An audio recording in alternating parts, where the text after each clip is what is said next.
I'm Buyse. Come see me play at the $3 bill with some other loud women. Thank You're you. like a dream. That only this fever I'm can. good. How are you doing? I'm good, thank you. How are you feeling about, playing NYC Loud Women Fest? Oh, that should be a nice time. I've got to say, the Zoom interface is giving me COVID vibes right now. Can we talk? Can we just acknowledge the elephant in the Definitely. room? Okay, cool. Is it working? There. It feels Yay! just like COVID. Now it feels a little bit more like comfortable. Fantastic. And then Yeah, also like I could just make myself an alien. This feels really good too. Okay, now I'm ready for some questions. nice. So, yes, I'm excited about playing. No, I'm not over COVID, I guess. Um, but yes, I'm really excited to play Loud Women's first festival in New York City. I have not played in New York City solo, so it should be a fun time. I haven't actually been to New York or played a show in quite some time. I hmm used to be in a punk band when I was a little puppy called Fierce Perm. And yeah, and that was the only band I ever played with. Mm. Um, we played a few times when we were an active band, and then in I think 2011 we did kind of like a reunion show, and that was the last time I played in New York. So I'm very excited to see the place, also to see American friends I haven't seen for a while. As you can tell, I'm not actually British, pretty American, just from the other part of America.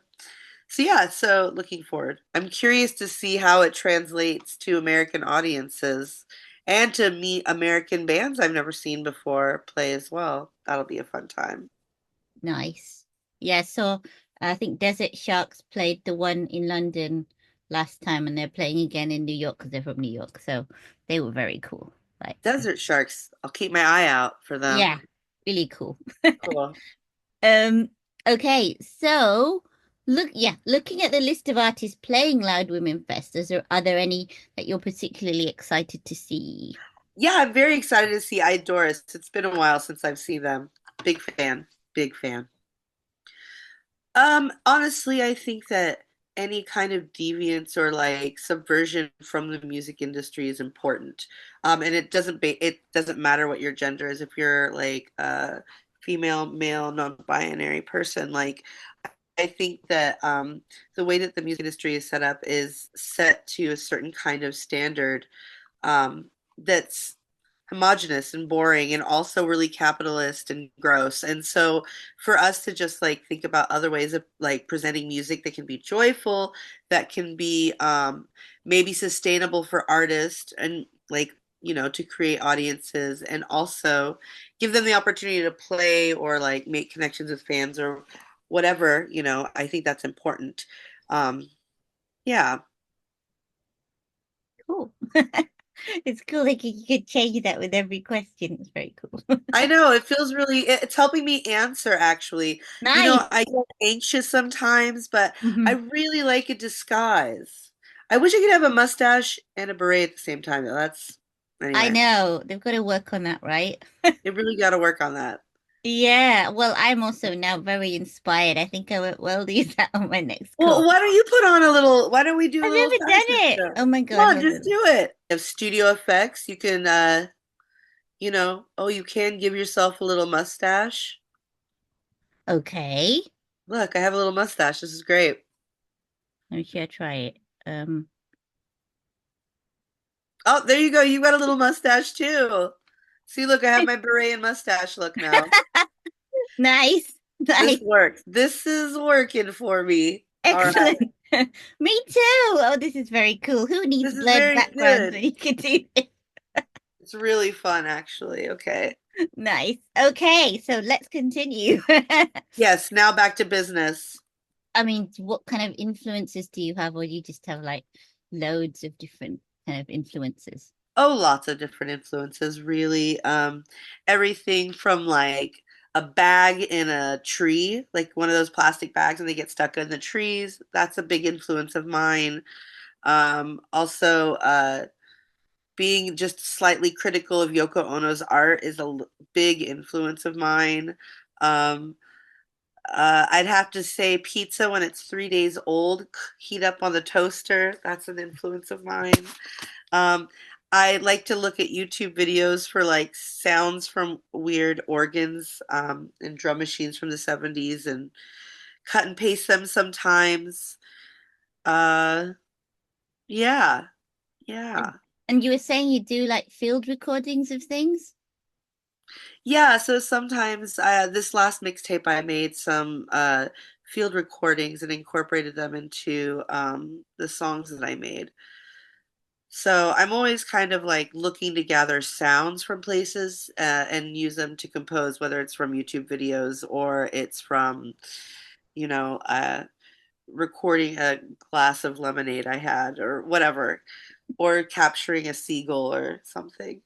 Wow, that So I sounds think very the best way to describe Dubai's would be like um, a an ongoing art project. I it's always changing and it's always trying to capture something that maybe has gone unnoticed and bringing it to a stage into a performative space. It's interesting. Loud Women is a it's been like kind of a platform for so many different bands like in London. And it was like one of those spaces where I mean, I'm not from there and I come and I'm like, "Oh, this is an easily identifiable feminist inclusive space." And so there'll probably be music that I like there, right? Um so I feel like it's hard to like define like one band as being my favorite Loud Women band because honestly, most of the women I've seen who are musicians have played at Loud Women at some point, and I might have seen them there. So, you know what I mean? great though that there are so many because I certainly when I was growing up that's didn't really happen very much. So Yeah, absolutely. I mean, when I was growing up, I think I was like definitely the only person of color and woman in a band. No, there was like one other guy, one other brown guy, but of course I didn't like him because we didn't like, there's only room for one. Yeah, there's no like women in bands. So, yeah. last couple of things I've released have been mixtapes that are only available on Bandcamp right now. I'm gonna take some of the excerpts and make them more accessible on streaming platforms soon. Um, but I see them, it's a mixtape, so it's more just like kind of on an ongoing track, right? It doesn't really, there's not like songs, right? As much Mm. as it's just like pieces of things. And sometimes they turn into songs, sometimes they turn into snoozer songs, actually. But usually beforehand, they're Dubai's pieces of mixtape things. So, If you could offer any advice to young fans who might want to make their own music one day, what would that be? I would say just do it. Just do it on your own terms. Throw your own shows, like start bands, make your own scene. I think that was like why music was so fun and why I was attracted to it in the first place is because, people were like throwing shows in like square dancing halls and like fairgrounds and like community centers. And that was like kind of the thing about music I liked. It was like people would like kind of just DIY and come together and curate their own kind of like cultural experiences. And I think that that's important.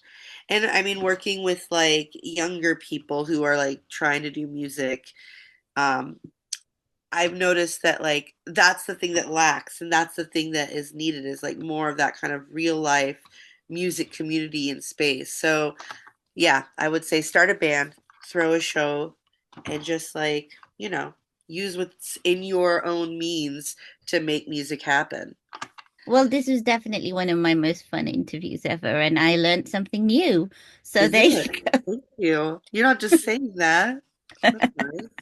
But I give Loud Women Fest a chef's kiss. Oh.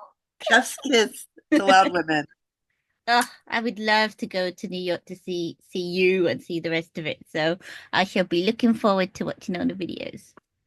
All right, I'll see you later, Anita. Cool. Thank you so much. Take Ciao for care. now. I count to